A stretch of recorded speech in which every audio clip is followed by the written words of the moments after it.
Hello friends, आज के इस वीडियो में हम थर्मल इंजीनियरिंग 2 सब्जेक्ट में जो चैप्टर नंबर 1 है आईसी इंजन, उसमें जो एग्जाम्पल आते हैं आईसी इंजन के एग्जाम्पल, वो एग्जाम्पल सॉल्व करने के लिए जो फॉर्मूला यूज़ होते हैं वो फॉर्मूला के बारे में आज हम देखेंगे। ये आईसी इंजन के एग्जाम्पल्स जो है वो जीटीयू के फाइनल एग्ज़ाम में 7 मार्क्स का एक एग्जाम्पल आता है। कंपलसरी एक एग्जाम्पल तो आता ही है। ओके, और वो एग्जाम्पल सॉल्व करने के लिए आपको उसके फॉर्मूले याद रखने होंगे। अगर उसके फॉर्मूले आपको याद रह जाते हैं, आप उसको याद रख लेते हो, तो एग्जाम्पल आप इजीली कर सकते हो। ठीक है, तो आज के इस वीडियो में मैं आपको इसके फॉर्मूला एक्सप्लेन करूँगा और उसके बाद के वीडियो में मैं एग्जाम्पल्स भी आपको बताऊँगा।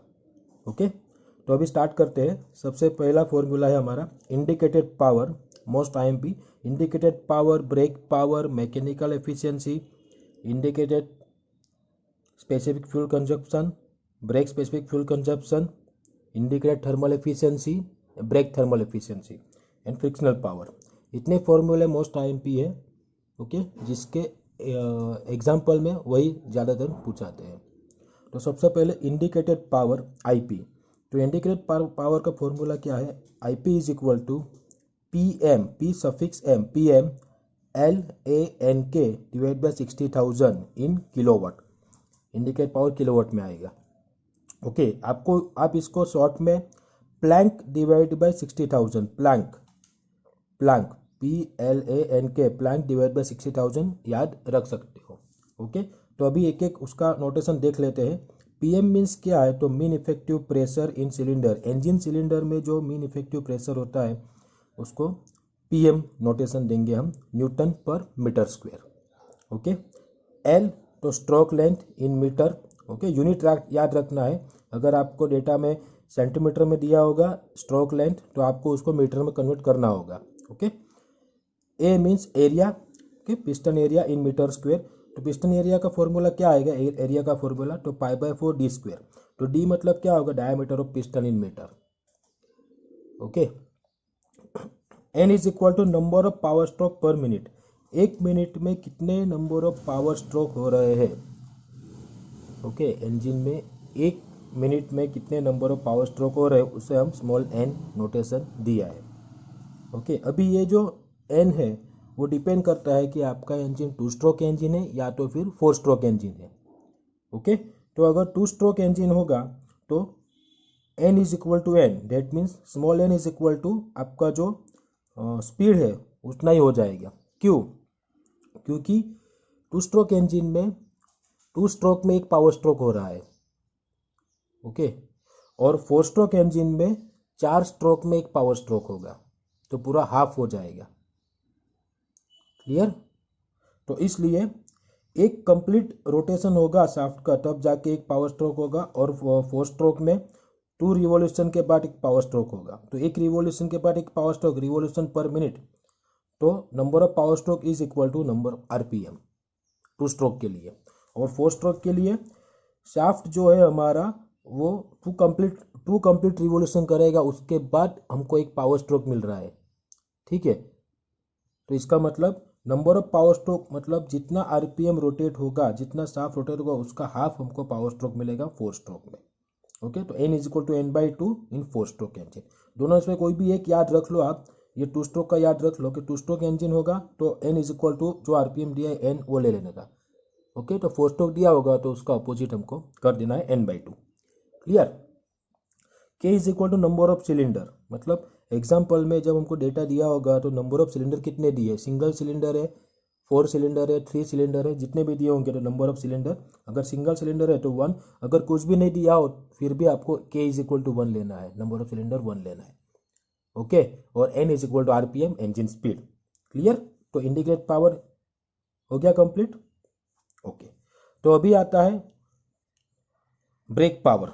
तो ब्रेक पावर क्या है? तो इंजन इंडिकेटेड पावर मतलब इंजन सिलेंडर के अंदर जो पावर डेवलप हो रहा है, इंजन सिलेंडर के अंदर जब कंबस्टन हो रहा है तब जो पावर डेवलप होगा उसको हम इंडिकेटेड पावर बोलते हैं। ब्रेक पावर क्या होगा? तो इंजन के शाफ्ट पे, आउटपुट में हमको शाफ्ट पे जो पावर मिल रहा है शाफ्ट पे जो पावर हमको मिल रहा है उसको ब्रेक पावर बोलेंगे। ओके, तो उसका फॉर्मूला क्या है? उसका फॉर्मूला सिंपल 2π/60,000 ओके किलोवाट। तो यहाँ पे n is equal to engine speed, t is equal to torque. Okay, तो टॉर्क जो हमको डायरेक्ट दिया होगा तो हम इसको यहाँ पे डायरेक्ट रख देंगे। ओके, अगर डेटा में आपको टॉर्क डायरेक्ट आपको दिया होगा कि torque is develop is equal to something newton into metre, तो वो जो टॉर्क होगा वो डायरेक्ट रख देंगे यहाँ पे। और अगर आपको रोप ब्रेक डायनोमीटर से फाइंड किया हुआ टॉर्क दिया होगा तो इस तरह से आपको डेटा दिया होगा, W दिया होगा आपको। Okay, WS capital D small d1 capital D1 ऐसे।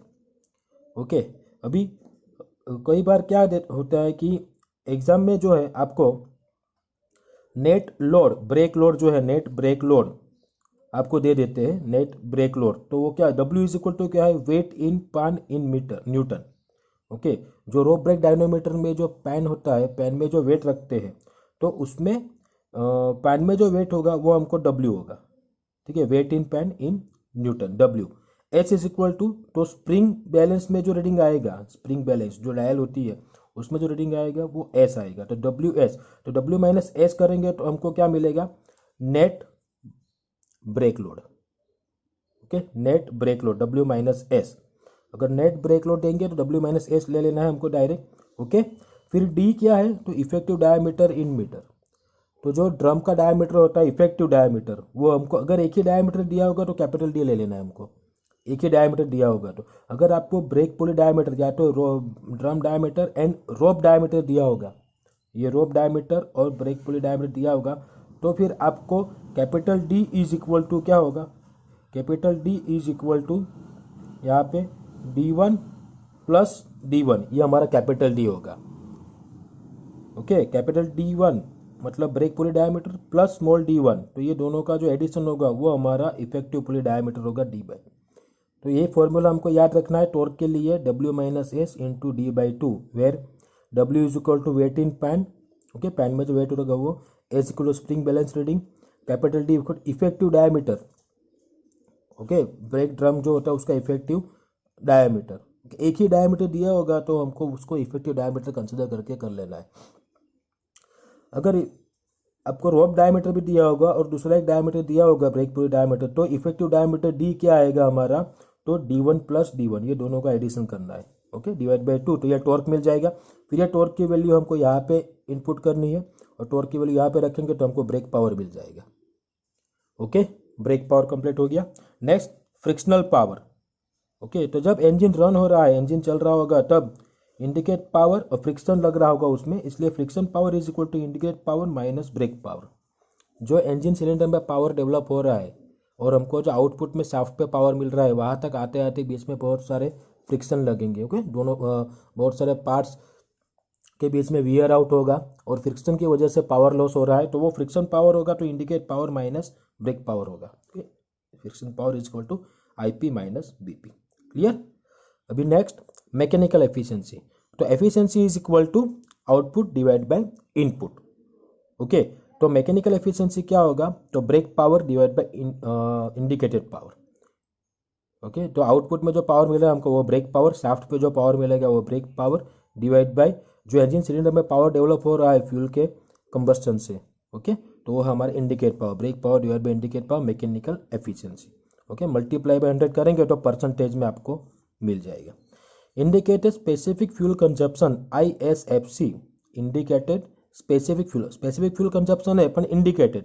अगर इंडिकेटेड बोलते हैं स्पेसिफिक फ्यूल, एक तो स्पेसिफिक फ्यूल कंजप्शन आएगा तो हमको MF याद रखना है, MF तो आएगा ही इसमें। ओके, अभी इंडिकेटेड स्पेसिफिक फ्यूल कंजप्शन है तो इंडिकेटेड पावर के रेफरेंस में आएगा, तो ISFC is equal to MF divide by IP, mass of fuel consumption divide by indicated power, और उसका यूनिट क्या आएगा? kg पर किलोवाट आवर। तो यहाँ पे IP का यूनिट किलोवाट है और MF का यूनिट kg पर आवर आएगा। ओके, वैसे ही ब्रेक स्पेसिफिक फ्यूल कंजप्शन है तो सेम फॉर्मूला आएगा।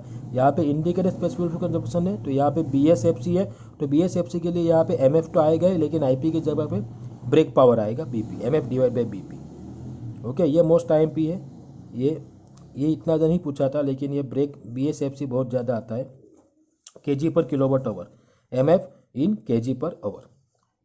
ओके, इतने कंप्लीट हो गए। अभी नेक्स्ट हमारा है इंडिकेटेड थर्मल एफिशिएंसी। तो इंडिकेट थर्मल एफिशिएंसी का क्या होगा, तो इंडिकेटेड वर्क डन पर minute divide by heat supply पर मिनट। आपको अगर ये याद नहीं रखना हो तो डायरेक्ट ये फॉर्मूला आप याद रख सकते हो, IP multiply by 3600 CV into MF। Indicated power multiply by 3600 CV मतलब calorific value into MF is equal fuel consumption. Okay, वैसे ही अगर ब्रेक थर्मल एफिशिएंसी का फॉर्मूला क्या होगा, तो IP की जगह क्या हो गया, BP हो गया। ओके, तो इस तरह से indicate thermal efficiency and brake thermal efficiency का फॉर्मूला आप याद रख सकते हो। अभी ये हीट सप्लाई है, तो इंजन में हीट सप्लाई कैसे होता है आपको थोड़ा समझने के लिए। Heat supply indicated power means के जो फ्यूल कंजप्शन हो रहा है, indicated power, indicated work done मतलब IP, ओके, पर मिनट। अभी हीट सप्लाई पर मिनट है, तो हीट सप्लाई मीन्स क्या होगा, calorific value. Heat supply means जो फ्यूल का कंबस्शन हो रहा है उसकी वजह से कितनी एनर्जी जो है, कितनी हीट जो है हमारी इंजन में सप्लाई हो रही है। तो फ्यूल का कंजप्शन होगा, इसका फ्यूल का कंबस्शन होगा, इसका मतलब फ्यूल बर्न हो रहा है, तो उसका कैलोरीफिक वैल्यू जो होगा फ्यूल का, और कितना मास फ्यूल बर्न हो रहा है उसका मल्टीप्लाई करेंगे तो हमको हीट सप्लाई मिल जाएगा। ओके, तो CV इंटू MF, क्लियर। और ये IP इंटू 3600, यहाँ पे kg पर आवर होता है MF, तो उसको हम सेकंड में कन्वर्ट करेंगे तो ऊपर जाके ये 3600 हो जाएगा, क्लियर। चलो, ऐसे ही आपको ये ब्रेक पावर का भी याद रखना है। यहाँ पे सिर्फ ब्रेक थर्मल एफिशिएंसी के लिए IP की जगह पे BP आपको कर देना है। ओके, बाकी सब सेम रहेगा।